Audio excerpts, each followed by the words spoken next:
Good afternoon, everyone, and welcome here to our opening session of the Research and Innovation Congress, the Congress that is in its 50th edition.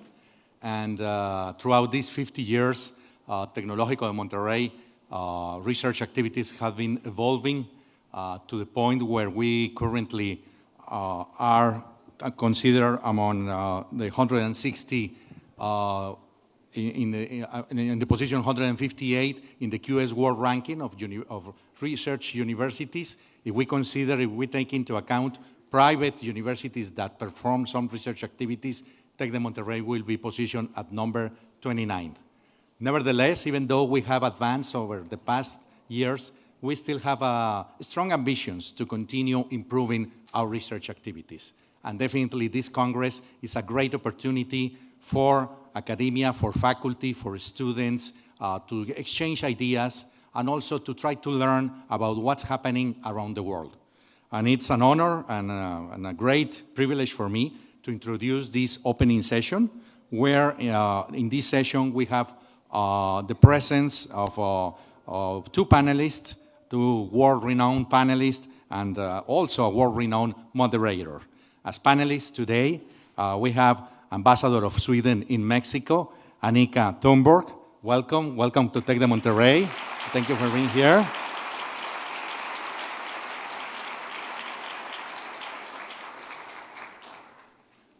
And also as a panelist, we are also very, very honored and very privileged in this edition of our Congress to have Ada Yonath, Nobel Prize in Chemistry from year 2009. Welcome to Tec de Monterrey.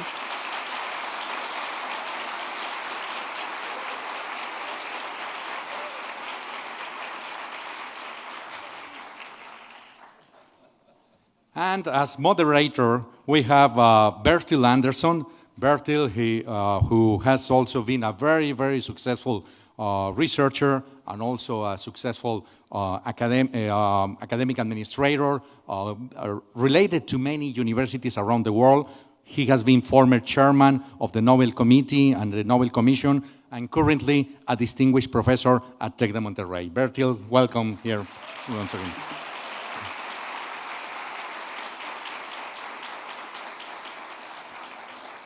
Without further ado, I give the word here to Bertil so we can enjoy this session and have the opportunity also to interact here with our speakers. Welcome.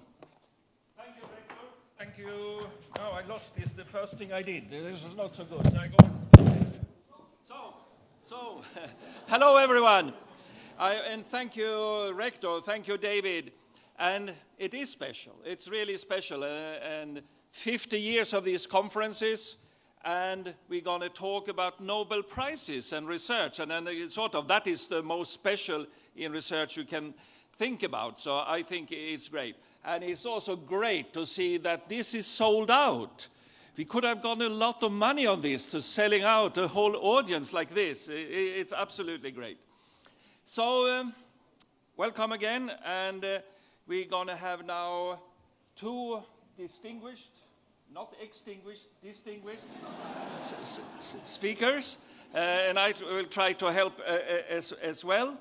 And the first one is, as we heard, the Swedish ambassador to Lomas. No, to Mexico, sorry. But she lives in Lomas, yeah. And Dr. Annika Thunborg is an academic, is a PhD from Lund University in the very south of Sweden in social sciences, and she has been here in Mexico for 3.5 years. Before that, she worked in New York in the United Nations on various aspects. And Dr. Thunberg is very interested in academic exchange between Sweden and Mexico when it comes to student exchange and also research. So we are very happy about that. And I also know that there's going to be a video now doing a better presentation of Dr. Thunberg, Ambassador Thunberg. Please. Annika Thunberg, Sweden's ambassador to Mexico, is Sweden's ambassador to Mexico since September 2016. From 2013 to 2016, she served as the Deputy Director General of the Department of Non-Proliferation, Disarmament and Export Control at the Ministry for Foreign Affairs in Stockholm. From 2007 to 2013, she was the spokesperson and Chief of Public Information at the Preparatory Commission for the Comprehensive Nuclear Test Ban Treaty Organization at the United Nations in Vienna, Austria. Before joining the Foreign Service, she worked as an assistant professor at the University of Lund, Sweden, as a reporter at Swedish television, and as an editorial writer at various Swedish newspapers. Dr. Thunborg has a PhD in political science and a master's in international affairs from Columbia University in New York. Very good, but an applaud I think we should have. Yeah. Very good. Then, of course, we have also Dr. Yonath coming here all the way from Tel Aviv, from the Weizmann Institute in Israel, to give a talk to you guys here today. And I think that is great. And Yonath, of course, as we already heard, won the Nobel Prize in 2009 for solving the structure of the ribosome. And it's actually the biggest biological structure that has been solved to atomic level. So that was a big achievement. Yonath comes from Jerusalem in Israel.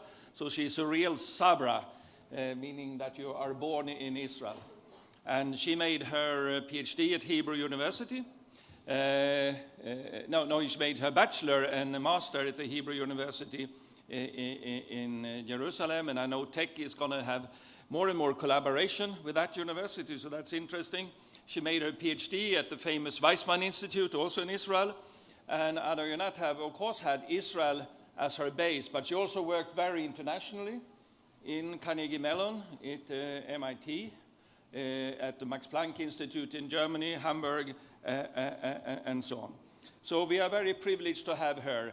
And now we're going to have the video, please. Ada Yonath, 2009 Nobel Prize in Chemistry. I just said that. In 2009, she became the first Israeli woman to win the Nobel Prize in Chemistry for her studies on the structure and function of the ribosome.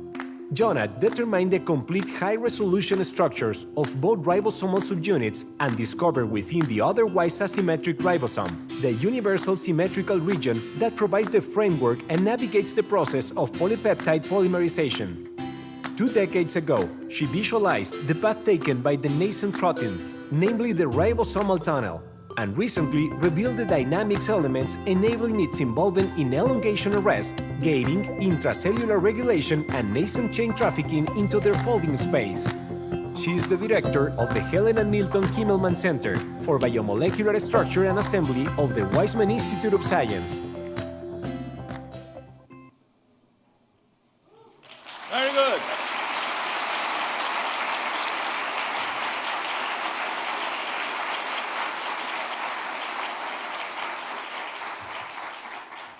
And then I was asked to say something about myself, and I'm very shy and modest, so it's very hard for me to do that. And so I'm a professor of biochemistry from Sweden, and I worked on plants, and I'm very interested, for example, in desert plants, cactuses and agaves, and I think we should do more research of that here at Tec de Monterrey. I have also worked abroad, and I have worked in Singapore for many years, and I was the president of Nanyang Technological University in Singapore. I also worked with the Nobel Prizes worked in the Nobel Committee, and also to select Nobel Prizes. And that's a very interesting word. It's like sitting on Piccadilly Circus of science and see everything happening, and you have to pick the best science in chemistry, for example, in my case, that should be awarded the prize.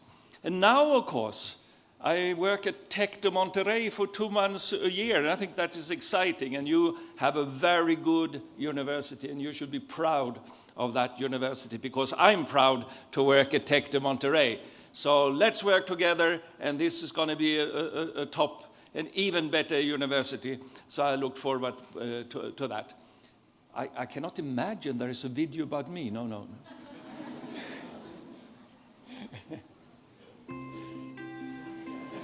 Bertil Andersson, look chairman at of the that guy. Nobel Committee and Nobel Commission. He's a plant biochemist of international reputation and is the author of over 300 papers in photosynthesis research, biological membranes, protein and membrane purification, and light stress in plants. From 1989 to 1997, he was member of the Nobel Committee for Chemistry, chair 1997, later becoming a member of the Nobel Foundation 2000-2006, and he is currently a member of the Board of Trustees of the Nobel Foundation. He continues to hold academic appointments as Professor of Biochemistry at Linköping University and Adjunct Professor at Umeå University. He is also a visiting professor and a fellow of Imperial College London and a distinguished professor at Tec de Monterrey. His research interests are in photosynthesis research, biological membranes, protein and membrane purification, light stress in plants. In addition, he is author of a number of articles devoted to popular sciences and science policy. Is that all? No.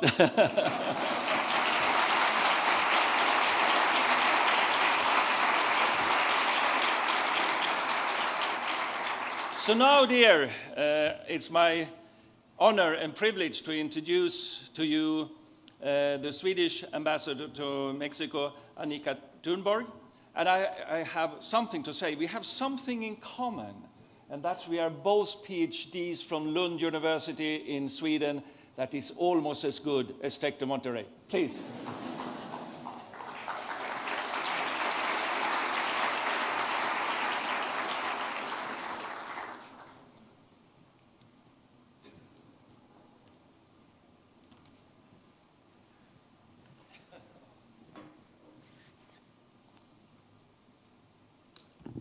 Buenas tardes a todos. Good afternoon, everyone.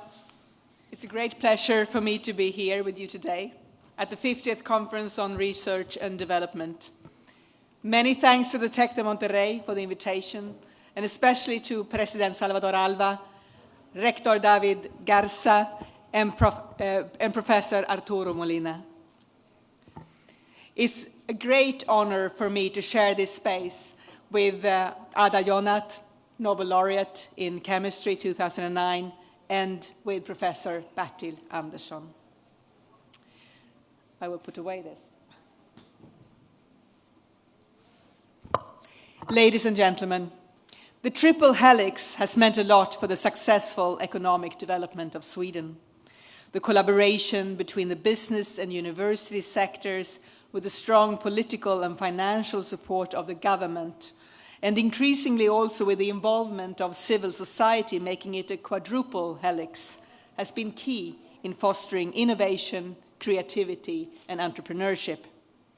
This is in the spirit of Alfred Nobel, who was the first to practice this model, although, of course, he didn't know at the time that this was what he was doing. Alfred Nobel is today most known for having founded the Nobel Prizes, but it is important to remember that he also was a very successful businessman, an entrepreneur, and an inventor who registered more than 350 patents during his lifetime. And he was a philanthropist, not into charity really, but more into investing into the future, investing in the future, investing in society, and thus also in its people. From this conviction emanated his vision, and he created the prizes in physics, chemistry, medicine, economics, literature, and peace. He understood that investment in innovation and technology would benefit society, but also that progress and scientific development could not take place without societal advances, without a sound economy, a rich culture, or without peace. His vision could be seen as an illustration of what Sweden successfully has achieved in the last century, socioeconomically and politically democratically. Ladies and gentlemen, during Alfred Nobel's time, Sweden was still a poor agricultural nation from which people emigrated to a better life in North America, in particular the United States. 1/6 of the Swedish population emigrated in the last half of the 19th century, mainly due to poverty.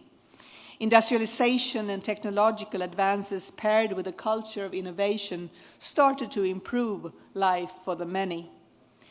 During previous centuries, the Swedish Academy of Science and the renowned universities of Lund and Uppsala had produced globally recognized scientists such as Anders Celsius, who invented the thermometer, and Carl von Linné, the father of modern biology, the classification system. But it was first when education became compulsory in 1842 for children aged 7 to 13 that the idea started to take hold that knowledge was not only for the few, but for the many. Industrialization coupled with innovation made it possible for the industry to use the few but rich natural resources that Sweden had in new ways: the forest, the iron mines, and the hydraulic power. Many of Sweden's large companies that are world-renowned today and have a great presence here in Mexico started their business during this extended period.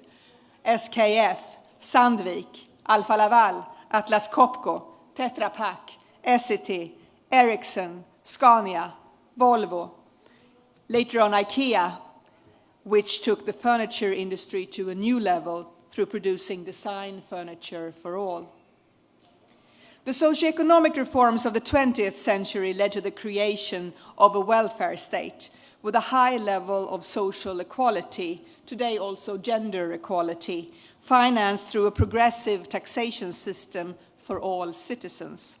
This was key in developing universal educational and healthcare systems and building infrastructure for all, but has with time also helped develop Sweden's low-risk business environment with social protection measures to resort to if a business fails, something that offers entrepreneurs the freedom to experiment and take risks. Today, considering that Sweden represents only 0.13% of the world's population, it has a disproportionate amount of influence on global innovation, together with the other small smart countries of the world: Switzerland, Israel, Singapore, New Zealand, and also our Nordic neighbors, Denmark and Finland. Over the last 2 decades, Sweden has been the leading nation in innovation among the countries of the European Union and has ranked among the top 5 countries in the world in innovation surveys and as regards to registered patents. This also requires investment. Sweden invests 3.6% of its GDP in R&D. That is the highest figure in the European Union. Sweden also has one of the friendliest business environments in Europe with a competitive corporate tax rate, despite the common perception of being a high tax economy. The triple or quadruple helix has been an important factor in this development, as I mentioned. The companies have a tradition to cooperate with each other. The science parks have been crucial, especially for small and medium-sized companies who gather around the universities and educational institutions or around the bigger companies to create synergies. Or the reverse, the SMEs are created out of the academic cooperation and scientific and technological advances at the universities. From an international perspective, we see that Stockholm, the capital of Sweden, attracts talent. Hundreds of international companies have congregated in Sweden to take advantage of its creative climate, where startups such as Skype, which is a Swedish-Danish collaboration, Spotify, Minecraft, Candy Crush, iSettle, Klarna, Verisec, etc., evolved. Stockholm has the largest number of unicorns in the world, surpassed only by Silicon Valley. And in the life sciences, for example, Sweden has become a hub with the presence of more than 1,500 international companies benefiting from the synergies and the research. Sweden has the highest share of working-age population employed by knowledge-intensive firms in the European Union, catching up with Switzerland, who is the leading nation in Europe. As you know, Switzerland is not a member of the European Union. It has been important to identify our nation's comparative strengths. Every nation has to do that. Through a new strategy for innovation from 2015, Sweden identified 5 areas, which are transportation for the future, smart cities, circular and bio-based economy, life sciences, connected industry, and new materials for the industry. Clean technologies have been a priority since the oil crisis in the 1970s. made us rethink our energy strategy. And of course, environmentally sustainable solutions are even more important today when we need to focus on combating climate change. Ladies and gentlemen, let me give you some examples of how the helix model works in reality. Arvid Carlsson, who in 2000 received the Nobel Prize in Medicine for his research on neurological and psychiatric disorders, has a long history of collaborating with the Swedish-British company AstraZeneca and several other companies within the pharmaceutical sector developing medicines. Another example is the research on poverty reduction, for which Duflo, Banerjee, and Cremer were awarded the Nobel Prize in Economics in 2019. Through the project Swedish Industry for Quality Education in India, in a collaboration with the NGO Pratham and also with the support of the Swedish International Development Agency, SIDA, with the involvement of different UN agencies, and evaluated by Stockholm School of Economics, which awards the Nobel Prize in Economics. 10 Swedish companies finance projects in the vein of the prize winners' research, which looks at the links between learning and societal development to learn what factors help increase the educational level among the extreme poor. A third example includes the newly released partnership between the Swedish-Swiss company ABB, which is a world leader in automatization, robotization, and energy transmission, and Nobel Media, which is a division of the Nobel Foundation, which aims to share knowledge and to inspire people at all levels of society to get engaged in scientific issues and focus on the big social challenges of the time. Let me also mention our own project at the embassy and the work that we do with the Water Center here at the Tec de Monterrey, the Water Prize for high school students, in which students from all over Mexico participate with scientific projects on how to better take care of our water resources. The project is financed by Swedish and Mexican companies and is carried out in cooperation with Mexican governmental institutions and international organizations such as the Inter-American Development Bank, for example. The winners get to participate in the International Water Week that takes place in Stockholm every year in September, where they meet students with similar projects from all over the world, as well as world-renowned researchers and companies in the field. Ladies and gentlemen, let me say a couple of words about how the Nobel spirit influences the Swedish society in other ways. Collaboration is a key word in the work environment and in the educational system. We usually say that our work environment is more goal and objective-oriented than task-oriented. This means that each professional takes responsibility for the end result within his or her mandate, no matter whether he or she is a baggage carrier at the airport or a functionary of the government or a researcher at the university. In the Swedish government, we have what is called samberedning. It's a kind of collaborative effort, togetherness, as we say, which means that a public functionary is obliged to collaborate with everyone else who could have a stake in a particular issue. Competition or not sharing information is a no-no. And of course, we believe that this culture, work culture, makes us more productive and efficient, as does the system of delegation, the delegated power, that we don't have very strict hierarchies. Today, almost everyone in Sweden completes 12 years of school, and a fourth of the Swedish population as a whole has at least a bachelor's degree. In the younger generations, many more, up to 50% in the younger generations. And higher education is characterized by a freedom with responsibility approach, non-hierarchical structures, and transversality. For example, my niece, who is in high school, she does environmental studies, which means that both the natural and social sciences are studied from the perspective of the environment, and often through collaborative efforts, analytical essays more than tests. The technical schools are mandatory for most professions that are not academic, with 2 years obligatory training to, for example, become an electrician or a construction worker or a cook, combined with studies in Swedish, English, and math as a minimum. This professionalization also contributes to people taking greater responsibility, and thus they are more prone to be more innovative and creative in their jobs.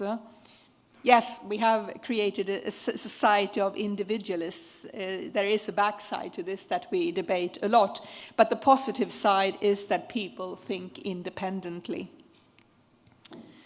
Let me end by mentioning a project that is being carried out in one of the most socioeconomically challenged suburbs of Stockholm. It's called Rinkeby, and where children from all over the world live and more than 100 different languages are spoken. The Nobel Prize project has been carried out since 1988 by a group of Swedish authors in the schools with the aim to study and write about the Nobel laureate in literature of the year. Almost every year, a Nobel laureate visits Rinkeby Library in connection with the award ceremony to meet with children, teachers, and other residents. And the motto of the project is, "One day, you could be the one who receives the prize." Many thanks for your attention.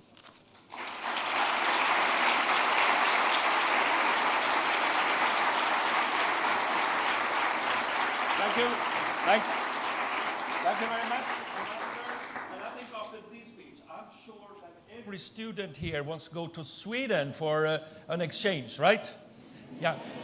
It's just to sign out. There's going to be a list outside here afterwards.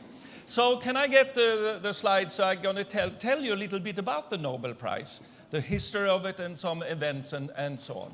And of course, I've given my talk the name, the Nobel Prize, the prime prize of all prizes. And that maybe sound less modest, but it's actually true. Through the years, the Nobel Prize is the scientific prize or cultural prize that gets most attention in the world. And you could say, oh, of course, it's a lot of money, right? No. Yeah, it's a lot of money, but there are many other prizes that gives much more money. Yet, the Nobel Prize is the number one prize. And I think I will talk a little bit of that. Why is it so? And as I said, I've been involved in deciding on these prizes, and of course, it's a very interesting talk. It's a lot of work and so on. Now I took that. So the Nobel Prizes are in physics, and Alfred Nobel, the donator, was also a physicist. There's also in chemistry, and it's in medicine. But it's not only in the science prize, it's also in literature, it's in peace, and in economics. And I come back to the economics in a sense. So the Nobel Prizes are given each year on the 10th of December in Stockholm and in Oslo. And we have the flags there. So why Oslo? In Stockholm, all the prizes, a sort of peace is given in Oslo. So why is the Peace Prize given in Oslo? Yes, in 1895, when Alfred Nobel wrote his will, Sweden and Norway was one country. And Alfred Nobel really liked that the two countries were one. So he also wanted to have a prize in the western regions in Oslo. So that is why even the two countries now have split it up, quite friendly, but still the Nobel Prize in Peace is given in Oslo. So Alfred Nobel, and we heard the ambassador mention about it, he was a researcher back in the 1850s, but he also was an entrepreneur and an inventor. And this is, what university leaders and politicians want all scientists to be. Do fantastic research, do commercialization, set up startups and so on. And of course, it is a very laudable ambition, but Alfred Nobel lived up to that. He discovered and developed nitroglycerin and then dynamite. And this was very important at that time because that paved the way for making big roads and railways at that time. Without his invention, that had never been possible. Of course, also for war machine to do explosive for warfare, of course, these were also very important discoveries, and I'll come back to that. Alfred Nobel was Swedish, but he was also very international. He lived in Paris, he lived in Italy, he lived in Russia, so he was really an internationalist. And he was a big donator, of course. And you see here is some scribbling on a paper. That is his will. That is the basis for the Nobel prizes. Because he didn't have any children of his own, but he had many cousins and other relatives that wanted to have his money when he died. But he cheated them. He gave away all the money, or almost all the money, to the Nobel Prize Foundation to give up prizes in these 5 areas. And I think it's a very important statement, and I think that is one of the reasons. I'm going to read it to you. I don't see it from here, but it says, "It's my express wish that in awarding the prizes, no consideration be given to the nationality of the candidate, but he should be the most worthy, whether he is Scandinavian or not." At that time, that was very controversial. That was an era of big nationalism. And the Swedish king was very angry with this donator. Why should we give Swedish money to foreigners? Not good. And but parenthetically, I'm afraid that we worldwide today see another era of increasing nationalism, which I don't like very much. So at that time, in 1896, the controversy was if he was Scandinavian or not. But for some of you may really say whether he be Scandinavian or not. I mean, 50% of the audience should be very angry, the ladies out here. He, I mean, what about she? And of course, people have debated this, and I said that he actually meant it neutral, and it has been interpreted as neutral, maybe not as good as one would expect. So it's interesting to see these statements in that perspective. Actually, the first will, there were actually 2 wills from Alfred Nobel. The first one, it was only a peace prize. And that reflects, of course, that Alfred Nobel started to get nervous that his invention of the dynamite would destroy the world with a lot of war and people dying and cities being destroyed. So that's why he got second thoughts, and he said, at least I should promote peace. And he was also influenced from Berta von Sutter, that was the major peace activist in Europe at that time. She was from Austria. And when he split up with that lady, he added the other prizes. So maybe this lady had big influence on him. I get many questions when I worked with the Nobel Prize. And one of the most common questions is, why isn't there a Nobel Prize in mathematics? Isn't the smartest people good in mathematics, right? No, Alfred Nobel didn't want that. And it says that he had a girlfriend when he was young, and she ran away with a mathematician. And he was very angry about that for the rest of his life. So mathematicians don't get anything for my money. Yeah. Then another question I get very often is, can there be more Nobel Prizes? And I say, no, it cannot. Because it's actually execution of the will of a dead person. But there has been deviation from that, and that is the economics prize. So sorry, all business school students out here, the Nobel Prize in economics is not a real Nobel Prize. It's actually a prize in honor of Alfred Nobel. But of course, when media reports on this and in the ceremony in Stockholm, you don't make any difference of it. So it sort of has become a real Nobel Prize. But it has another story. It was not in the original will from Alfred Nobel. So why is the Nobel Prize the prize of the prizes? My interpretation is that it was the first real international prize. I mean, Royal Society will give prizes to English and the American Academy to Americans. But this was the first international prize, and I think it is very important, and I'm very proud of that. And I also would say there are high-level prize-awarding institutions. And of course, what Nobel gave was a big endowment.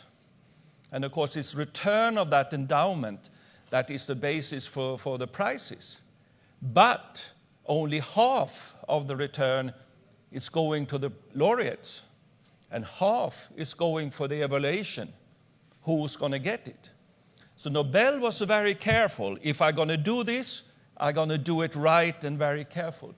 So I think that's one of the reasons why the Nobel Prize is still at such a high level. So also in the will it said it should be the Royal Academy of Science that gives the physics and chemistry prizes, later on the economics. The Karolinska Institute in Stockholm going to decide on the Medicine and Physiology Prize. Parenthetically, I'd say that Karolinska Institute and Tech Salud is probably going to set up a very big collaboration. Then for the literature, it's a humanistic Swedish academy in Stockholm. And the peace, as I said, is Oslo. And it's actually decided by the Norwegian Parliament who's going to win the Peace Nobel Prize. It's interesting, basis for the prize award. In physics, Nobel said it should be a discovery or an invention. And of course, he was an inventor himself, so he probably looked upon himself a little bit. In chemistry, discovery or improvement. And medicine, it was only discovery. He actually wrote, and I put that in the footnote, in his will he wrote it should be a discovery and not a lifetime work. And I think that is also one of the successes behind the Nobel Prize, because it's not the prize for the old professor who's retired and has been a dominator in the field.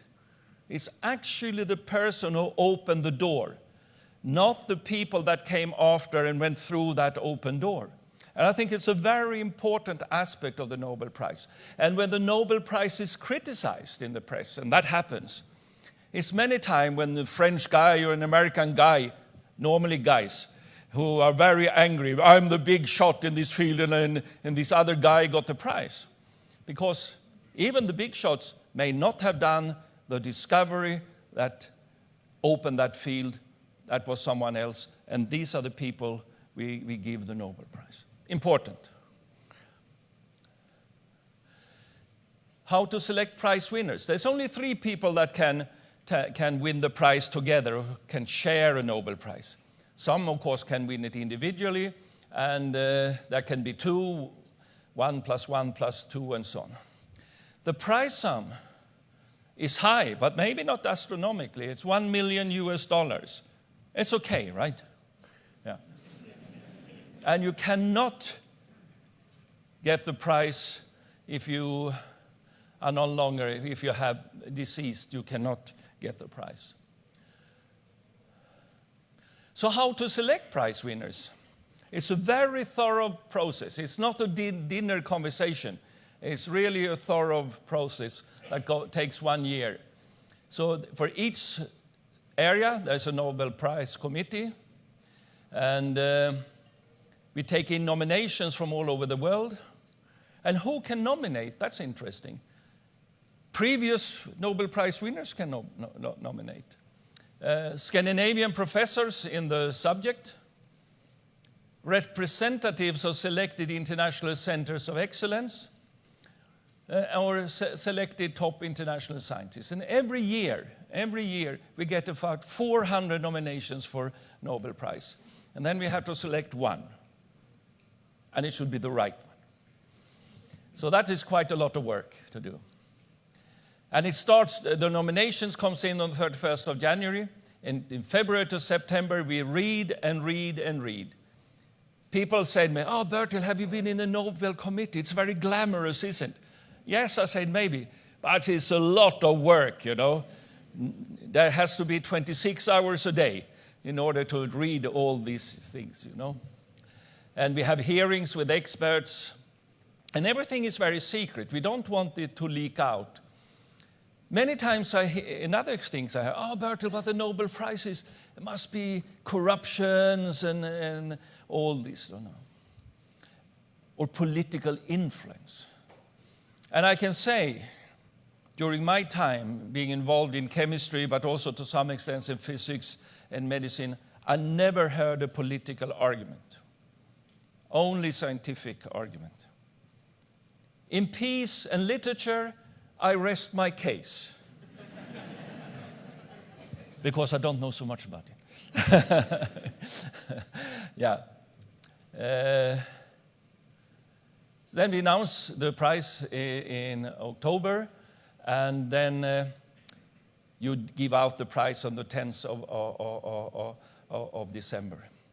And there are many funny stories of that, because in October we have to get the Nobel Prize winner and said, look here, we are awarding you the Nobel Prize. And still it should be secret. And one year I was responsible for the prize in chemistry. And the person was Michael Smith, Professor Michael Smith from Vancouver. And I had a number to Michael Smith at Vancouver University of Columbia in Vancouver. And so we phoned that. After making the decision in the academy, we phoned that number, and there was a voice in the other end of the telephone, Michael Smith. And then said, Professor Smith, we have the honor to offer you this year's Nobel Prize in chemistry. Silence on the other end. So we repeated this. And then I said, isn't this Professor Michael Smith? And then the person on the other end of the line said, not professor. We had phoned the wrong person. Very embarrassing. Very embarrassing. Yeah. The real Michael, Professor Michael, heard that he won the Nobel Prize when he was driving to the lab in the morning in the radio in the car. Yeah. Everything about the prize is secret for 50 years. So, and that is because people should not feel pressured to say what they really think, not to be scrutinized from that. There's a lot of facts, as we finish that. So there has now been 950 Nobel laureates chosen, 587 Nobel Prizes from the start in 1901. During the First and Second World War, there was no prizes. It was a disruption. The first woman who won the Nobel Prize was Marie Curie, and that was already in 1903. So I think the committees started with a big bang, but then sort of they lost the initiative. So there's now been only 54 women, 6% of women has been Nobel Prize. In chemistry, and Professor Dr. Yonath here is one, there's only been 5 women that received the chemistry prize. And I've been in the Nobel Committee. Shame on me, right? And and of course, Marie Curie got the Nobel Prize, and her daughter, Irene Curie. So apart from the Curie family, it's only 3 women, and we have one of them here today. So this, of course, is an improvement point. The youngest Nobel Prize laureate was 17 years, Malaya Yousafzai, who won the Peace Prize some years ago. And the oldest was last year, a chemist, 97-year-old and promising. So that's... Now you have to wait. Mexican Nobel Prize winner. Yes, Mexicans can win Nobel Prize, and they have done that in the past. And of course, it's Alfonso Garcia, who won the Peace Prize in 1982. Octavio Paz, the Literature Prize in 1990. And what is special for me is Mario Molina, who won the Chemistry Prize in Chemistry in 1995. And I was still in the Nobel Committee making a decision about that prize. And of course, I think Molina's prize is unique because it was the first prize in environmental chemistry. He was one of the discoverers of the ozone hole that started to be a big problem, and we actually now have been able to handle that problem, at least partly. So that was the first prize in environmental chemistry. And actually, he had promised to come here to this event, but in the end, it was impossible because of his travel agenda to come here. But it was an important Nobel Prize, and it was a Mexican Nobel Prize. There's been, of course, it's very hard to win a Nobel Prize. Think about it. It's only 900 people since 1901 who won the prize. Yet, there are 4 people that has won 2 Nobel Prizes. And I think that is quite exceptional. And of course, one of them is Marie Curie, who won in physics 1903, in chemistry 1911, 1926. Her daughter got the Nobel Prize. So I think she is probably the most iconic scientist, all categories almost. It should be an inspiration. We have Fred Sanger, who sequenced first proteins and then DNA, and of course, he did it. There was 22 hours in between. Joe Burden, particle physics, and so on. And then we have Linus Pauling, and I think he's interesting because he is a person that received the Nobel Prize in 2 completely different areas. He won the prize in chemistry for the structure of proteins. And then he also won the Peace Prize because his resistance to nuclear power, nuclear weapons. So that, I think, is a very unique story, Linus Pauling. I think he was also quite controversial in his time. Yeah, other notes. There has been families of Nobel laureates, but I think I cannot go into content. What is the most popular Nobel Prize? And you could say there is not the prize of the prizes, right? But when the Nobel Prize turned 100 years in 2001, there was an international, I think Nature had a voting. What was and the most one was the discovery of DNA with Crick, Watson, and Wilkins, the double helix of DNA, who was considered for the first 100 years as the most important Nobel Prize. My own favorite prize is the discovery of the Fullerenes, because that was a 3rd form of carbon. And those of you, when you read in high school and you read about carbon, you say, there are 2 forms of carbons, right? Graphite and it's diamonds. And this is then the first chapter of all chemistry textbooks, but that was wrong. There was actually a 3rd form of carbon. And carbon, of course, is one of the most important elements that we have. And still, until 1995, we had got it wrong. And when I talk to politicians and others say, oh, why should we put so much research into science? We know everything already. Wrong. We don't know everything. We don't even know the fundamentals. And it's very important for you to understand. There's a big challenges to do research around the world and Mexico, to be part of actually improving the knowledge base, which is not so big as we think. Top Nobel Prize institutions, and maybe it's not a shock for you that Harvard is the university that has won most Nobel Prizes. Or, wrongly phrased, scientists at Harvard University has won most Nobel Prizes. And as you see, it's a total dominance about universities from the United States, some from Oxford, Cambridge and Oxford, of course. German university was quite successful, but if you look for awards since year 2000, yes, Harvard is still in the league. Number 2 is MIT. It's 42. It says should get 22 there, but it should be 42. So you could say Boston. If you want to win a Nobel Prize, yeah, moving to Boston may be not so bad idea, right? Yeah, and so there has been changes. University of Cambridge, have, for example, gone down, still number 5 in the world, very good.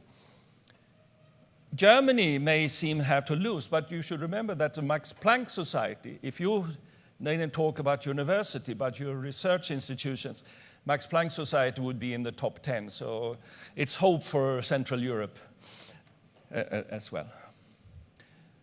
Newcomers since 2000, Kyoto University, University of Minnesota, Northwestern, and Hebrew University is a newcomer on the list. And then we talk about researchers, alumni, or students from that. And of course, Ada Yonath here have contributed to these statistics here. And what about the future? Who's going to be the newcomers in the next 10 to 20 years? Think about it. Latin America, Argentina, 5, not too bad. Mexico, 3, Chile, 1. And when? Here comes the question, Rector Garcia. When will Tec de Monterrey get one? Yeah, think about it. It cannot be good that UNAM has 3. I know. We need to change this. Nobel Prizes by nation, I don't need to go into detail. United States, UK, Germany, France, the general suspects. Sweden and Switzerland probably are the only small countries that has made it to the top 10. So that's good. Mexico is on place 33. Considering there are 200 countries in the world, you are quite up there, right? Yeah. Then we have the Nobel Prize award ceremony, and it's on the 10th of December. That's the day when Alfred Nobel died. And that's Sweden, right? Stockholm, Oslo. Cold, winter, dark, no sun.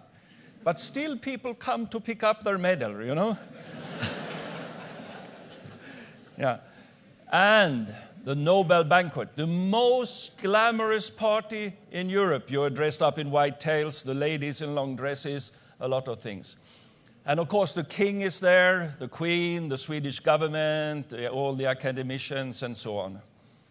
And I'm going to tell you a secret, that Ada Yonath in 2009 was sitting with the Swedish king, and she will reveal the conversations we had with him during the talk. So stand by.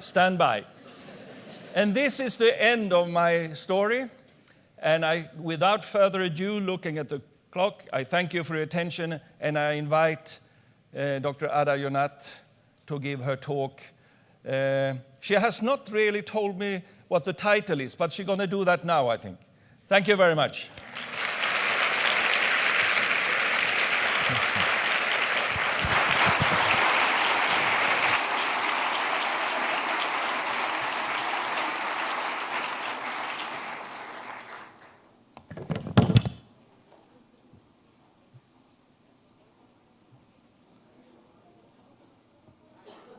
Can you ask them to change and have the text there? Not behind me? No. Oh, now it's okay. So good afternoon.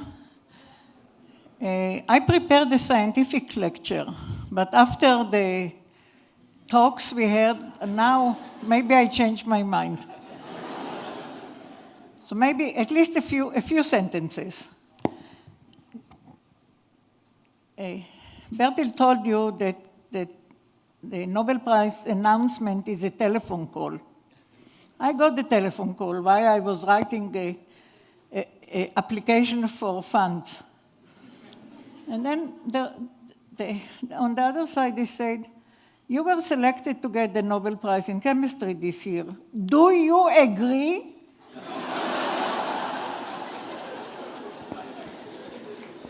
I agreed. So we can talk a lot, and you heard the statistics and the stories about it, but you also heard that I was selected by the king to sit next to him in the big dinner. Shall I tell you what happened? I was educated by him. There were glasses, and they brought the first glass was champagne, and the king picked up his glass, so I did too. And then he looked at me and he said, "Skål." So I said, "Skål," and looked at him.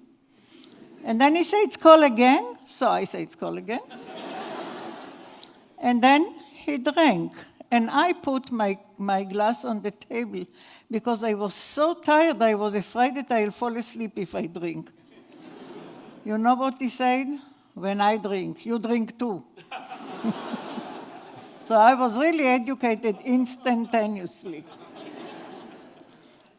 During the dinner, he told me a little about his association with the country, with Sweden.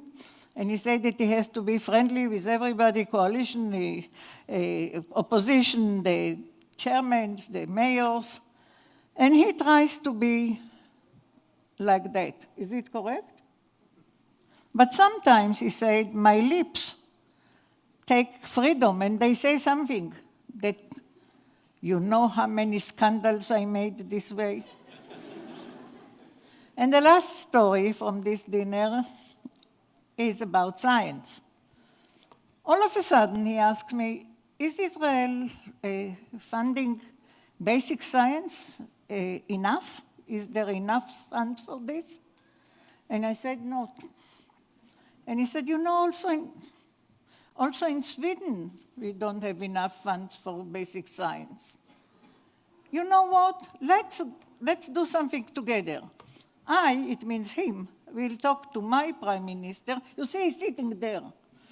I'll talk to him about this, and you will talk to your prime minister about that.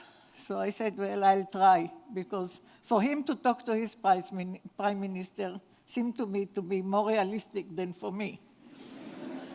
But the day after, my prime minister called me in Sweden to congratulate. And he said, it's very wonderful and we are very proud and all this blah, blah. And he was ready to close, and I said, well, I have a message for you from the king. You want to hear? So I told him that there is not enough funds for basic science, also in Sweden, and the king is doing something about it. So he said, let's do it together with Sweden. It's a good idea. We will have a fund. I will call you in 2 months. This was as you heard, in 2009. I'm still waiting. So let's talk science a little. Is it okay?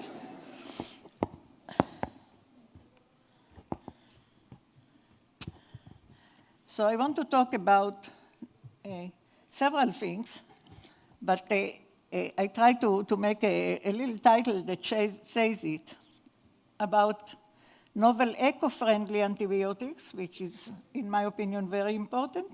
And also I want to tell you about my blue dream. So I think that you all know, or should even study it in high school, that the DNA contains genes that can tell how proteins that are the cell workers are being made. It means they have genes that give the sequence of the proteins. DNA has, I hope that you can see DNA is a double helical structure, and the information is here in the nucleotides that are connecting the two chains of the double helix. Here, the information is not available. It's covered. So the first step in order to read it and to act accordingly is the transformation from DNA to RNA. RNA has also only 4 nucleotides like this, like here. This means that the whole biology in the world is made by 4 letters. Only 4 letters, the whole language of biology. I studied it when I was in high school, when DNA, a little bit after DNA was discovered. And since then, I am very, very impressed by that. Just 4 letters, the whole biology, everything. So anyway, the transcription from DNA to RNA happens as a first step. RNA again, has four letters, 3 of them exactly like in DNA, 1 of them a little bit different, but chemically less important. The great thing about RNA is that it can stay, it can live, it can exist as a single helix, because its backbone is a bit different than the backbone of DNA.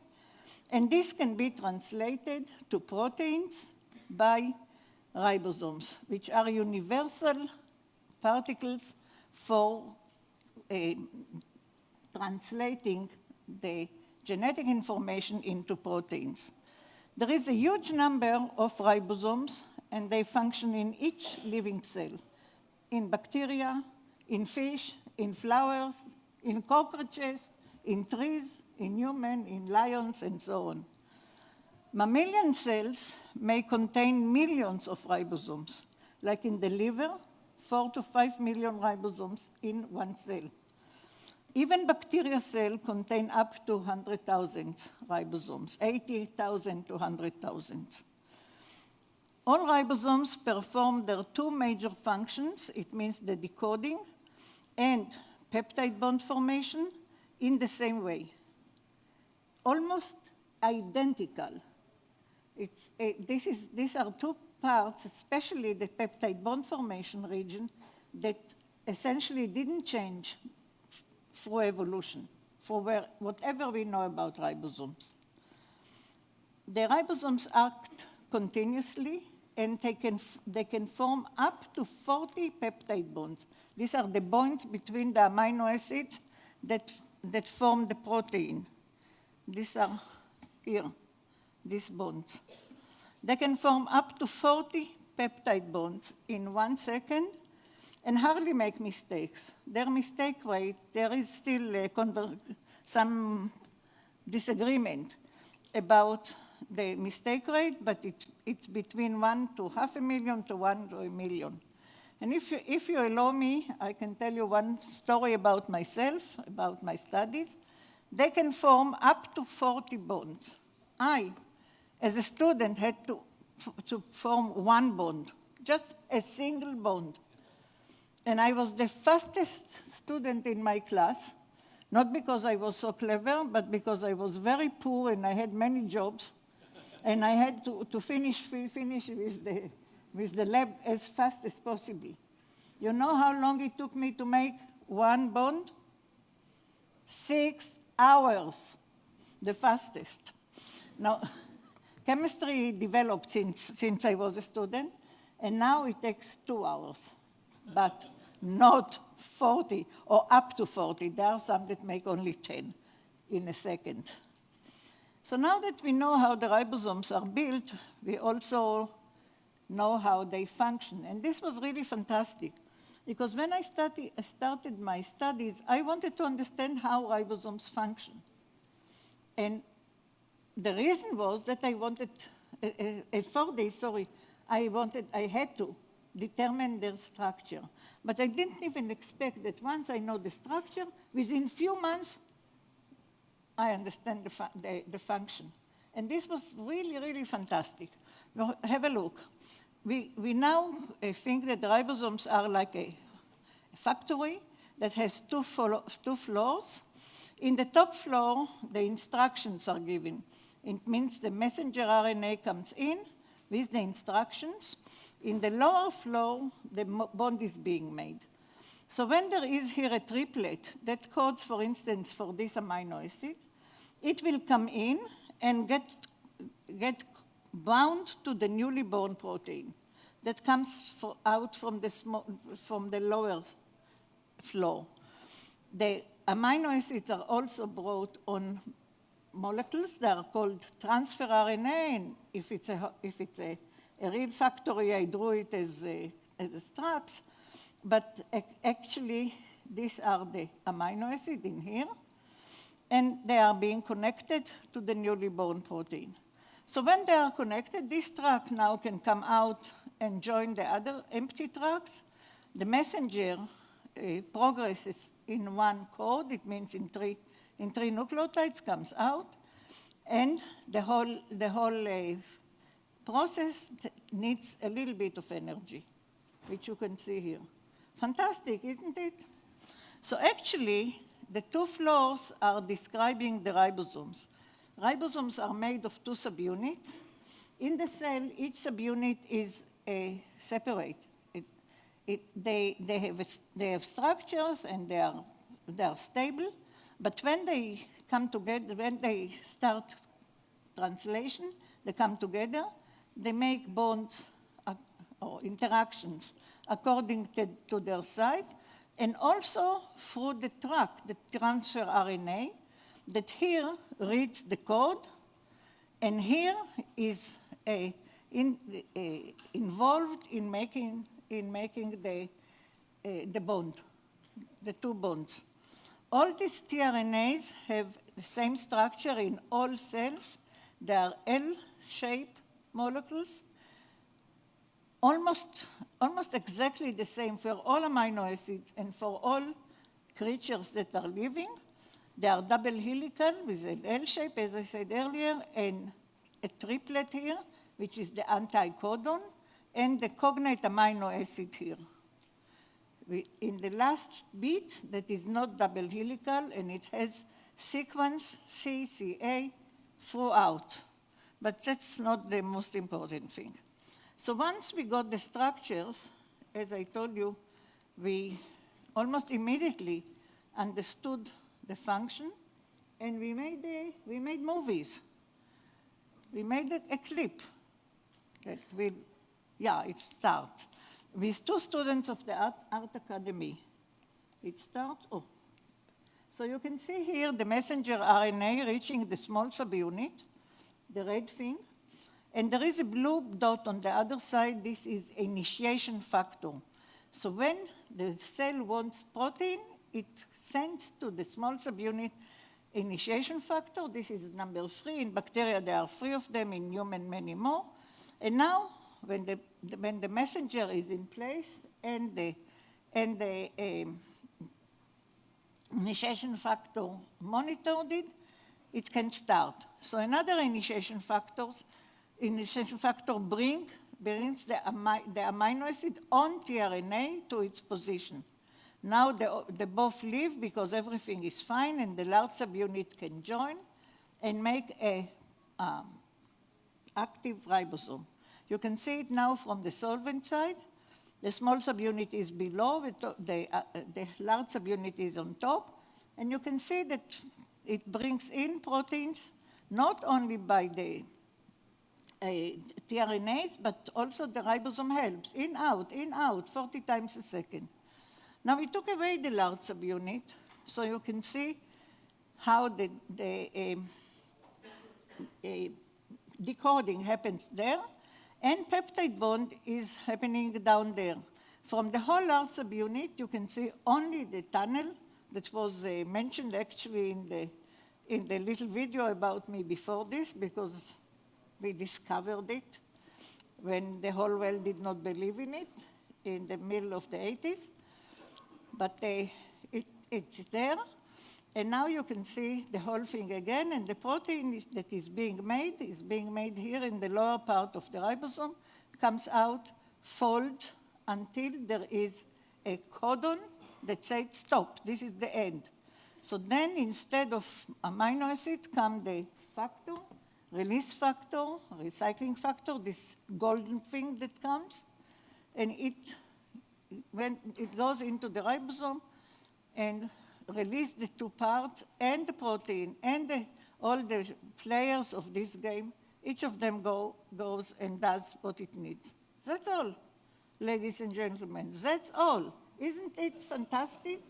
Isn't it such an elegant and simple way? And it took us only 20 years to find it out. But it is.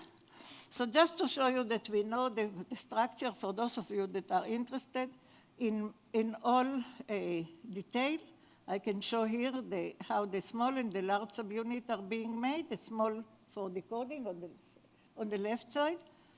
It's made mainly of ribosomal RNA and many proteins that are shown in colors. And I'll come back to it towards the end. So owing to the vital role that played by the ribosomes, cells are doing many things. Bacteria are doing many things. First of all, cells develop a specific method for preservation of the ribosomes under stress. And second, almost half of the clinically useful antibiotics target protein biosynthesis, mostly by paralyzing the ribosome. So let's talk about this for a minute. You can see here what happens when there is stress. There is stress like not enough food or too hot or too cold. The cells that are keeping the ribosomes that are still there, they don't want them to work when the whole cell rest, or they don't want all of them to work, and also, but they don't want to lose them because maybe, hopefully, stress will cover. So look what they do. They do dimers. They make dimers of themselves. This is one ribosome. This is the second. For another direction, you can see them here. And these are disturbing the entrance of the materials, like the RNA or the tRNA, until the stress is gone. And then they open them and they can work. The other thing are the natural antibiotics. What happened now? Something happened. Something really bad happened. Microsoft PowerPoint is not responding.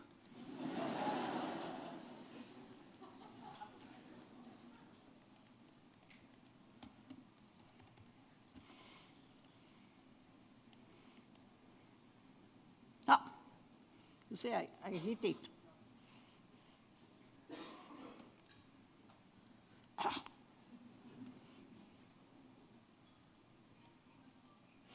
Okay, so we talked about antibiotics. The natural antibiotics are the weapons that microorganisms from one type are using for interfering with cell life of different species. Like when I talk to young children, I tell them, I go to one and I say, are you happy? Are you happy here? You have a good place? You had good dinner? But I am homeless. Get up. So if she was a bacteria and I want to take her place, she will throw stones on me. And these are the antibiotics. Okay? How do they work, the antibiotics, the ribosomal antibiotics? They are very small, really very, very small, but each of them finds position which is important for the function, like where decoding happens, or the bond is made, or the tunnel through which the proteins are coming out, or the hinging, these motions that I showed earlier. So once we understood this, and I must tell you that I didn't even dream.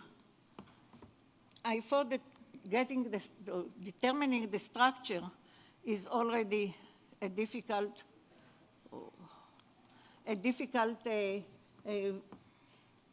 wish, and I didn't even think that I will be able to see on this structure these little antibiotics. And as a bonus, we know how all the ribosomal antibiotics work and also how resistance to them is made, but I will not show all, I will just show 4 examples. So this is adenine, this little yellow, that doesn't let the messenger go on. Look how small and how clever. Just stands in its place, and that's it. And it's a very, very strong antibiotic. The second one is tetracycline. Maybe some of you used it. And it occupies the position of the second tRNA. So one is not enough for a bond. That's it, doesn't let. How clever. The third one is erythromycin. It's the first antibiotic, ribosomal antibiotic that came into use. And it disturbs the progression through the tunnel. So very little protein can be made, and then has to stop. Cannot go on. And the last one is the cleverest chemically. It goes into the bond. Look at it, just extremely clever chemically. Oops. That's it. So as I said earlier, resistance, and as I'm sure you all know, that resistance to antibiotics is one of the most severe problems in modern medicine. And as also I said earlier, antibiotics are made by bacteria, but not only the antibiotics, also the resistance. So, for instance, when she threw stones on me, when she threw stones, I didn't want it, so I resist. This is the resistance. But the genes that are needed for resistance were found even in people that never saw Western medicine.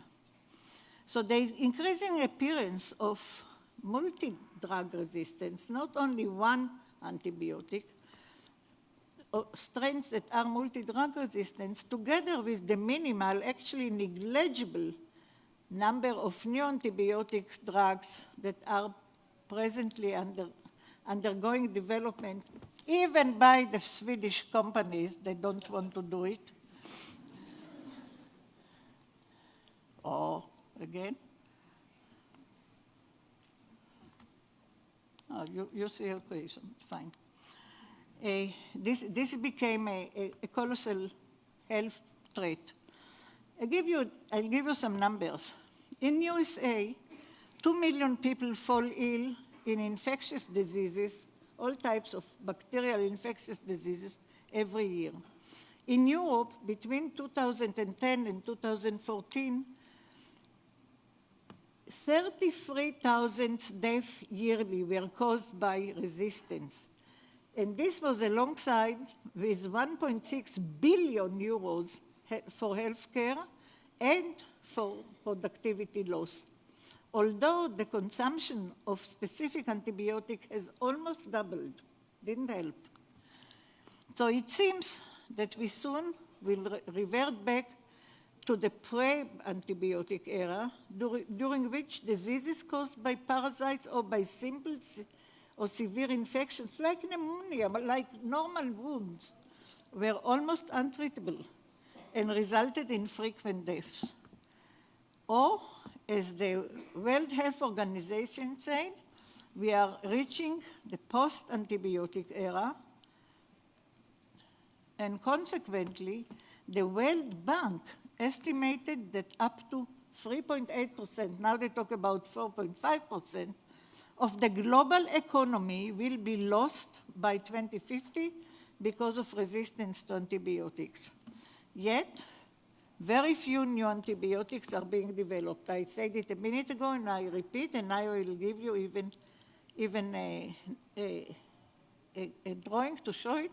But before, most large drug companies have stopped attempts at creating new antibiotics owing to the huge mismatch between the social value and the high expense needed for creating the new antibiotics. Look at this.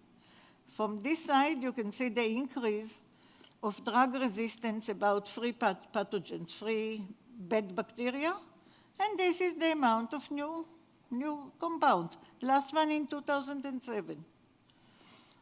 So, not so nice, not so simple. Let me tell you something what I think, my thoughts about it. Can we combat resistance in full? In my opinion, it's unlikely, because bacteria want to live and because bacteria are cleverer than us, at least in terms of survival. Nevertheless, we are doing something about it, and our concept for fighting or controlling bacteria's wisdom is identifying pathogen-specific essential structural motifs on the ribosome's periphery.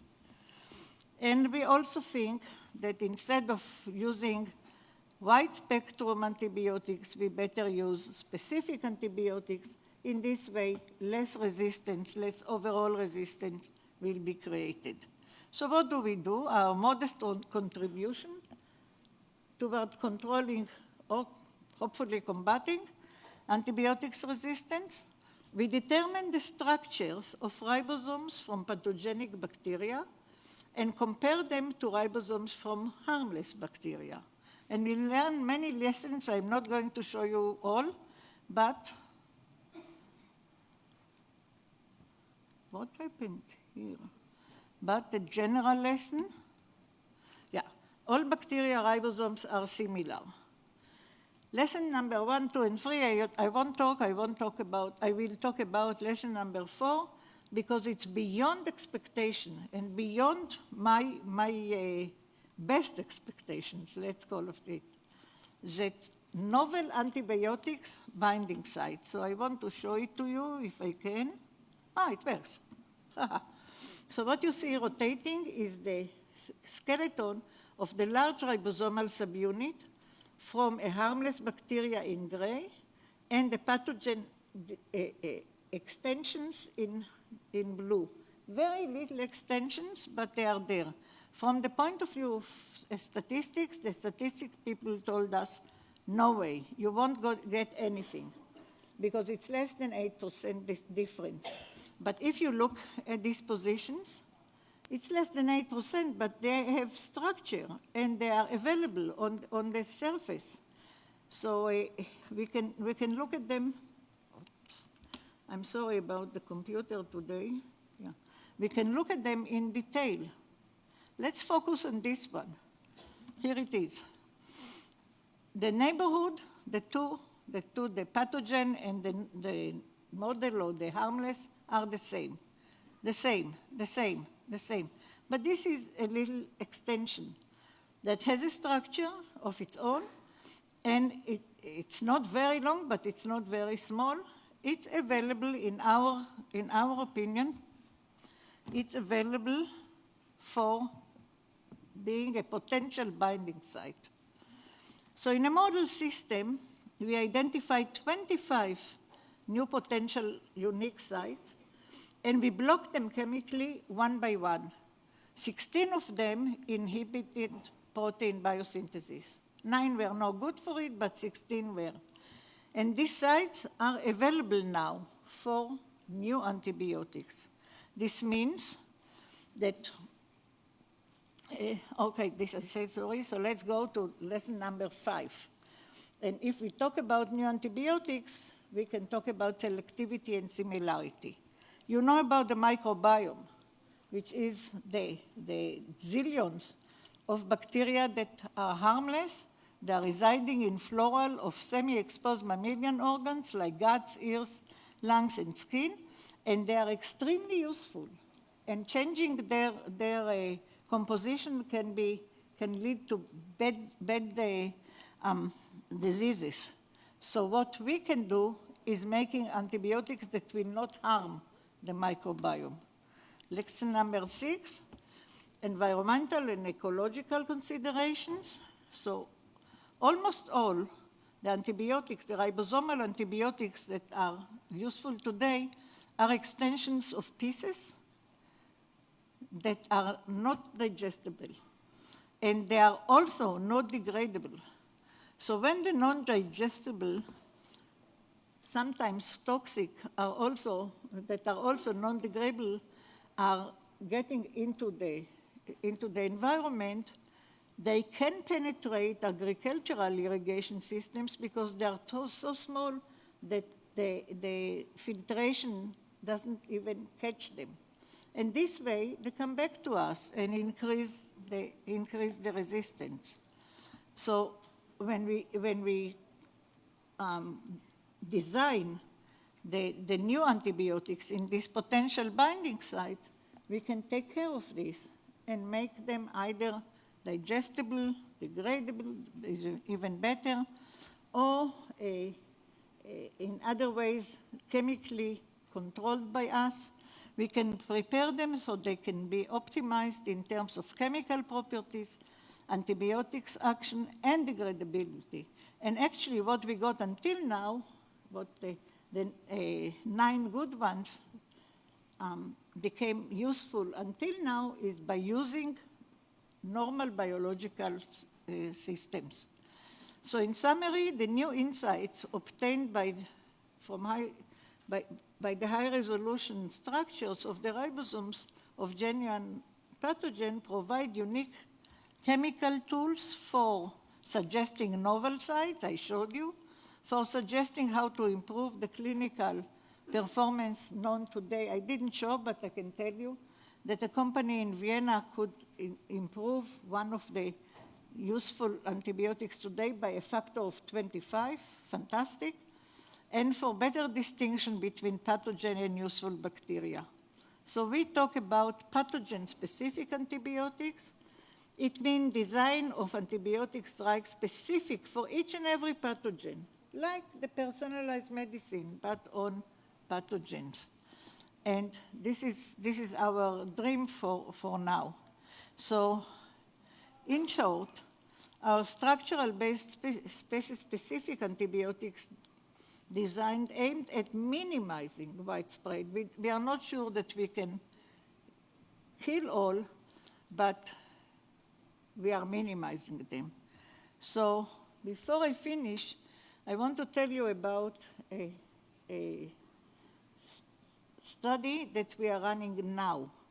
There are what we call ribosomal diseases, and some of them are genetic ribosomal diseases. So I want just to show you how many changes, genetic mutations can be found in ribosomal proteins of one bacteria that causes one disease. Look how many, look, all these colors in the small subunit, all this in the large subunit. And this brings us now to real medicine, real medical problems. So my blue dream, I told you that I have a blue dream. The life expectancy of the whole world is shown here as it was in 2008. And you can see that a few countries reach the highest number, like Canada, Australia, New Zealand, West Europe and Israel, over 80, America, over 75, and all the other countries are almost there. But there are still countries that have 50 or less than 50 years as life expectancy, here, here, here. My blue dream is this. Oops. Is this.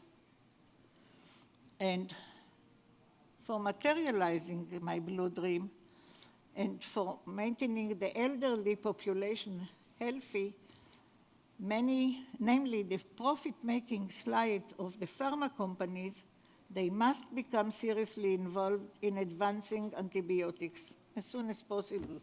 Please listen. So before I finish, I want to thank the Weizmann Institute that let me work on something that was considered a dream or even worse than it. The president that made the decision is Michael Sella, and the committee of advisory committee encouraged him. We had a very, very strong collaboration with Max Planck. You heard it earlier. Professor Wittmann from Max Planck in Berlin really wanted to see how the ribosomes look, but he died 10 years before we got it, and he was replaced by Franceschi and then by Fucini. So I had two groups. I had a group in Israel and a group in Hamburg that worked at the same time, because in Hamburg we measured at DAISY, and I want to thank the two research groups for their devotion and determination in good and in bad times. This is the group in Israel, not as it is now. Now most of the people here are already left. But please pay attention to Anat, who is the real scientist in my group, the senior scientist. She's running the whole thing. I can come and tell you stories. And I really don't want to go about everyone, only Tamar. Tamar came to us 18 years ago for 10 weeks. She's still around. And she made a cake because I took this picture when she had birthday. You see the cake? Maybe not good enough. Here, you can see it in real shape. And this shows that for my group, ribosomes are considered sweet. I also want to tell you that thank my family and tell you that they were supportive all the time. You can see here only my daughter, who is an MD in Israel, and her daughter, who was a student, a kid at that time, a student today. And when I got the Nobel, she gave a speech. And she said, my name is Noah, Ada's granddaughter. As you know, she is a very busy scientist, but she always finds time for me. I have always admired her work, and because of that, I invited her to, at the age of 5, to give to my kindergarten to tell about ribosomes. Ladies and gentlemen, don't laugh. The kids really listened for a whole hour. She also gave me a prize. This is not her prize. This is the Nobel medal. But for me, her prize is at least as important. The grandma of the year is Ada Yonath. So I asked her, which year? Every prize has a year. And she said, which year? You have to reprove yourself every year. And if you fail, I take it off the wall. I just want to show you it's still on the wall. Ribosomes became popular in Israel. Here is a carnival. He is me and his wife. Look, look, look. They are dancing and a protein comes out of her. And even young scientists.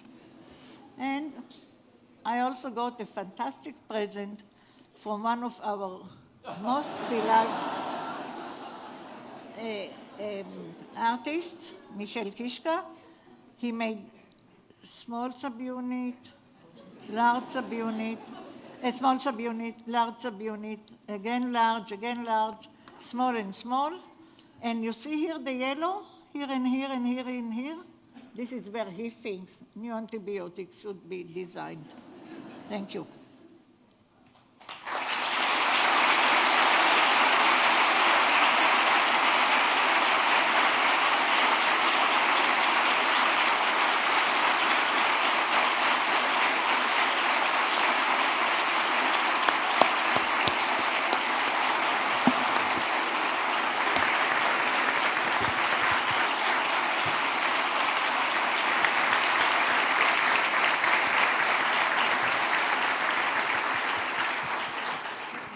Wow!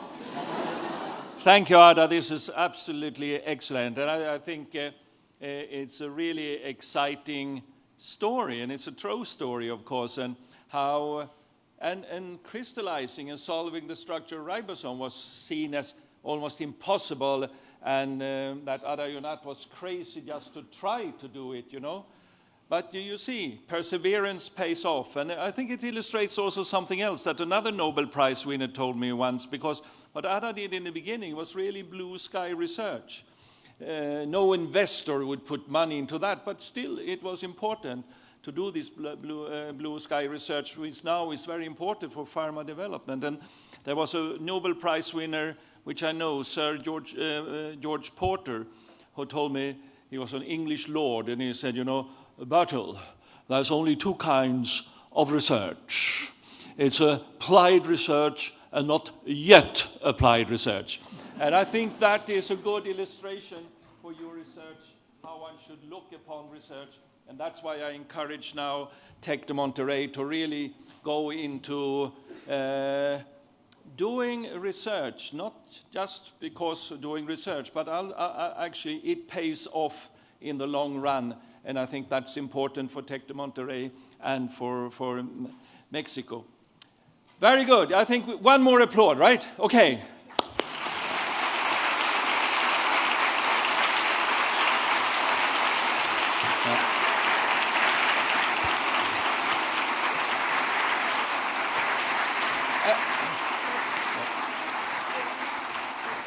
And of course, since we are a panel here, I think the Swedish ambassador to Mexico, Annika, should say something as well, right?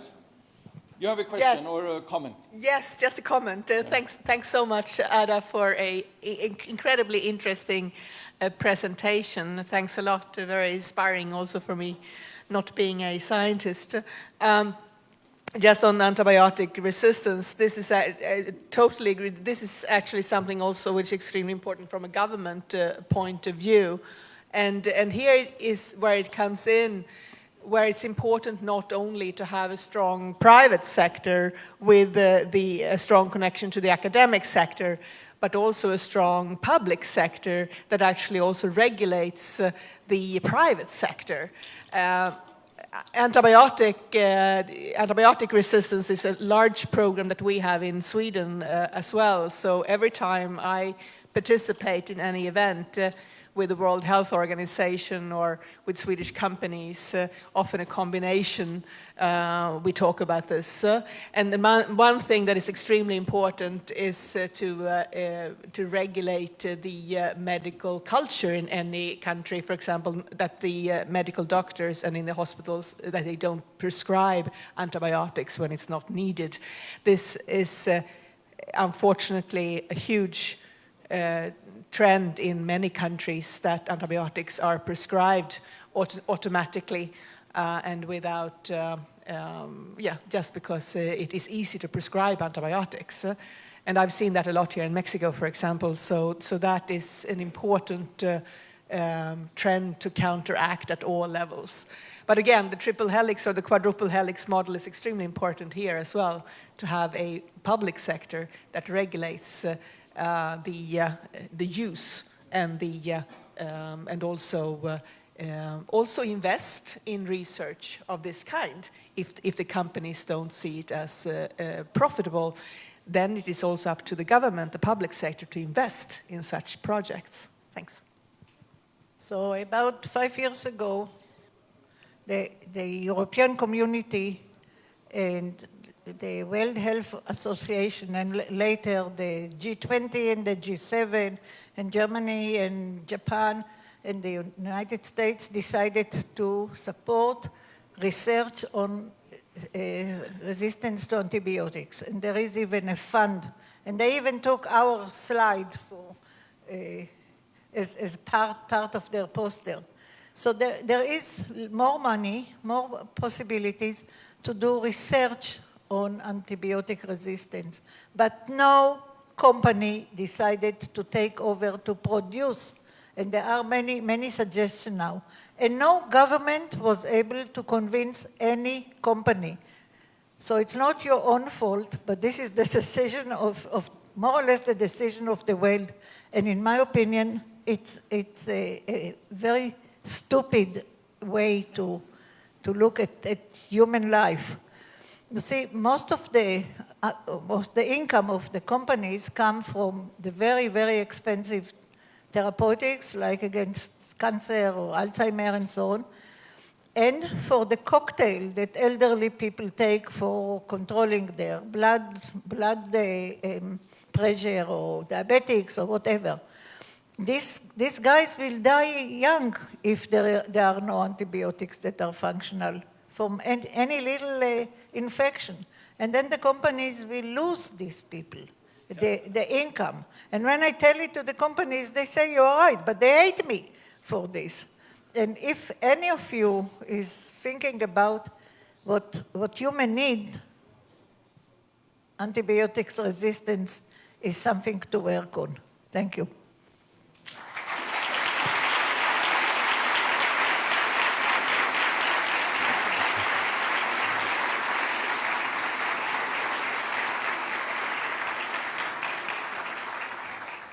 So I think that is absolutely the case. And there was in UK, the Wellcome Trust, that is a major research funder, went out to ask the English public and say, what is the most important research question that we should find? And antibiotic resistance was the number one. But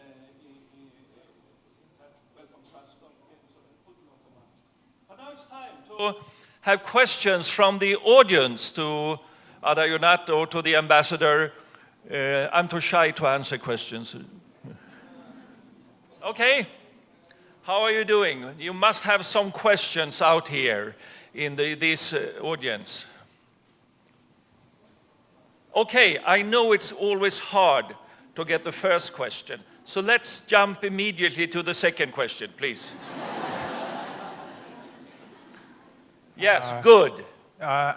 Given your expertise with antibiotic resistance and antibiotic development, what do you think about other alternatives such as phage therapy?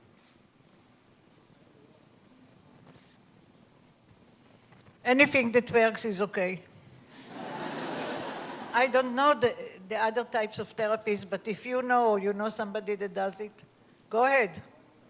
Anything that works, it's a real big problem, not a personal thinking of me. Thank you. Okay, further questions? Yes, go for it. Hello, and thanks for your very inspiring talk. My question is, do you have any advice for young people just entering or starting their careers in science and research? That's a big question. Of course, yeah.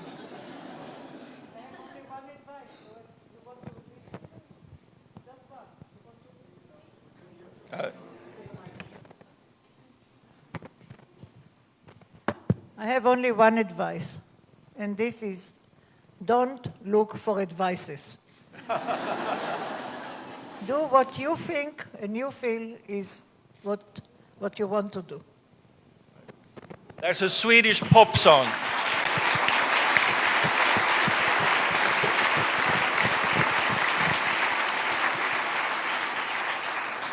There's a Swedish pop song, Listen to Your Heart.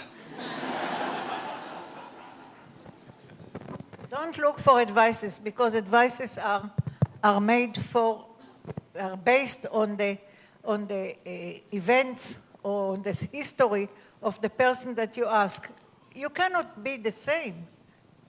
You cannot act the same. You should do what you want. Go after your heart, like in Sweden. Okay, very good question. Over there, please. Yes, okay, so right now I'm part of a student research group, and we have no funding, so what is your advice to that type of... You're talking to an expert. Yes. Why don't you have funding? Well, we actually, we have to obtain $5,000 to be able to compete at IGEM, and we have no funding, so we have to do a lot of research and works, and I'm asking how can we obtain that, or who we can look to. Why don't you have funding? Well, actually, I don't know. Did you apply and you didn't get? Or you didn't even apply? We haven't talked to, well, actually right now, I don't know exactly what is the situation, but we are looking, and I'm just asking what kind of actions we can do, talk to the public sector or to the private sector. Well, it depends what you're doing. I don't know what you're doing, so I cannot give you such a good advice, but I can tell you what happened to me. I was considered crazy, fantasionaire, cuckoo, even worse. Ask him, he probably remembers, or at least he was told. But when, after 4 years, I worked more or less like you now explained. But when we had the first 12 diffraction spots, and I'm not going to explain, 12 out of the 2.5 million that we needed, I had the guts to send a paper about it, explain how I got it and how I want to continue. And the paper was published. It was a very short one, 2 pages.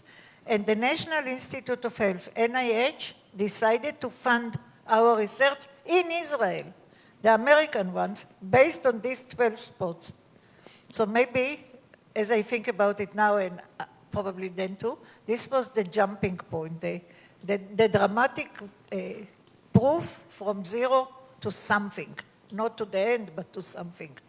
So maybe you can think about it this way and look for funding agencies that are not just your university. Thank you. Good. Yeah, the president of the university is just nodding here. So. And I can tell many Nobel Prize winners, when they give their talks in Stockholm, they said, just like Ada said, I was considered crazy because my idea was too bold. And that's a risk with the research funding systems, that if you're really daring and come up with new ideas, you are considered a little bit crazy. I mean, that is a problem with the funding system, you could say. But you have to learn to persevere, like many Nobel Prize winners have had. And maybe you can go to Stockholm in 10 years. More questions? Now we're really getting hot here. That's good. Okay, thank you for your presentation. And in my group, we are working or trying to find new antibiotics from nature, from actinobacteria. So we are trying to find a way to identify these kind of new molecules using a phenomena called codon read-through. Do you know about it? Or what do you think? No, I don't. Okay. This phenomena is when the ribosome skip premature stop codons, but it works only in eukaryotics, so it's really good, I think. So I would like to learn more about the structure of the ribosome in order to find new potential molecules based on that. So thank you so much. Well, I can only say good luck. Go ahead. Hi. It's a very honor to having you here. Thanks for your talk. And my question is, what is your position of patent a new antibiotic?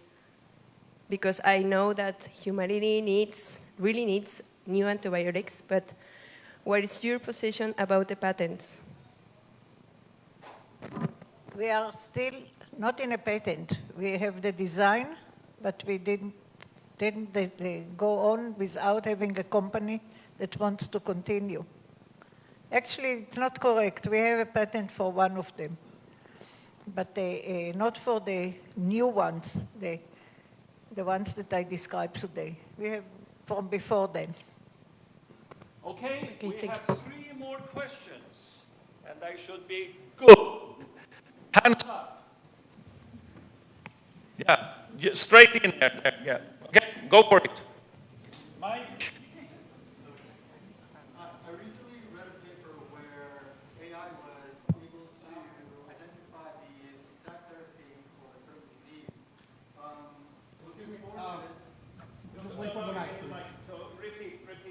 So I recently read a paper where an AI machine was able to determine a certain therapy for a certain disease, and I can't remember what it was. Could you talk about the future of this and how non-sentient beings like a smart computer or an AI program could possibly be a recipient for the Nobel Prize? But I can't answer about the Nobel Prize. This is his Right. department. This is for the more than Nobel. I can answer you about a question about the AI machine. If it works, everything that works is okay with me. It's just I don't know to do it. But if it works, I'm all for it. Thank you. Of course, I could imagine that the rationalization of finding studies on the machine is better than the human brain in principle. No. The principle will be given by the human beings to the machine.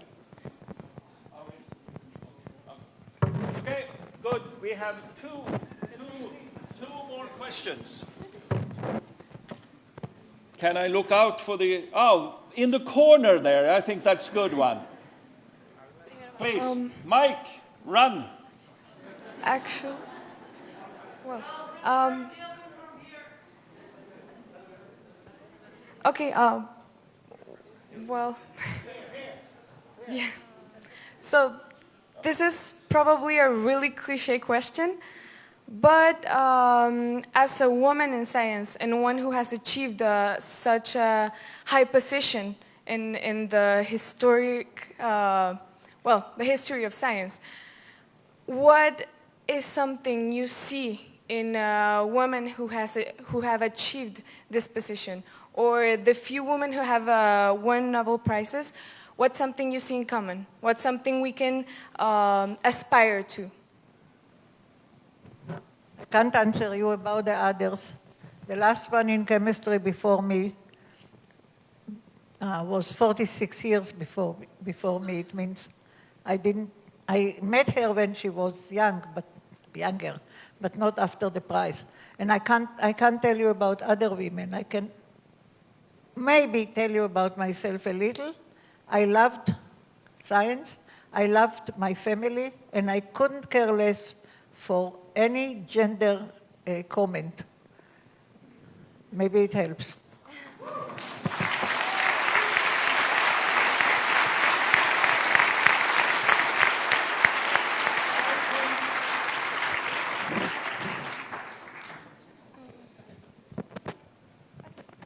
I can just add something there. What we see now, I mean, because, in terms of gender equality, when I was a child in Sweden in the 1970s, it was still a society very dominated by men. We didn't have any women. There was one woman in government. There was one woman, or a couple of women in parliament.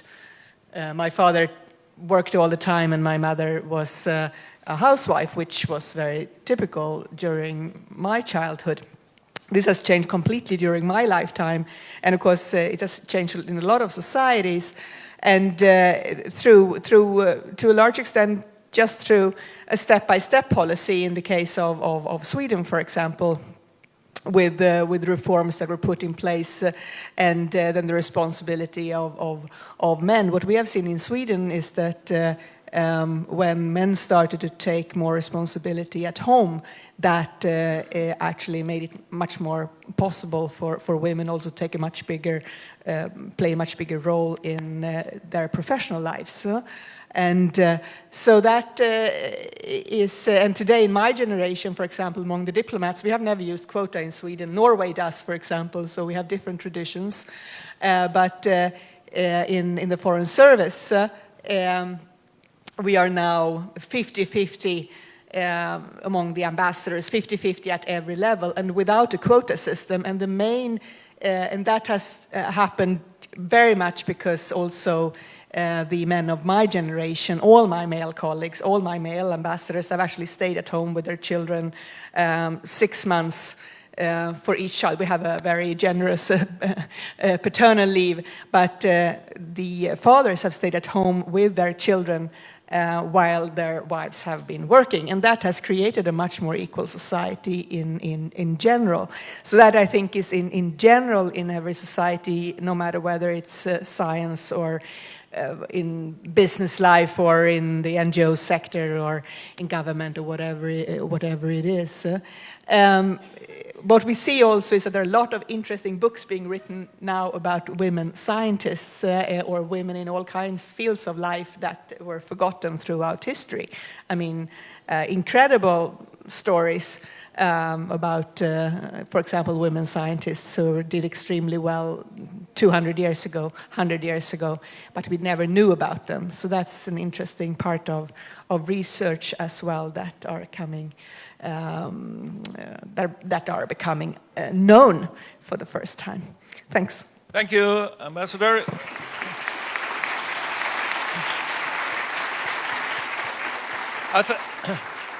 I thank you very much. I think we had fantastic speakers and we have had a fantastic audience. Thank you very much, and we close the session now.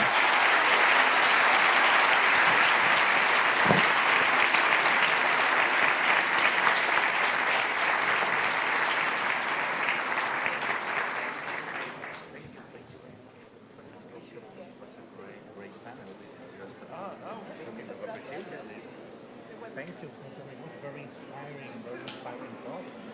This is just token of appreciation is just to remember this talk. I know that it's not like the Nobel, but for us it is like that. Thank you very much. Thank you for your. So thank you, very, very entertaining and very inspiring.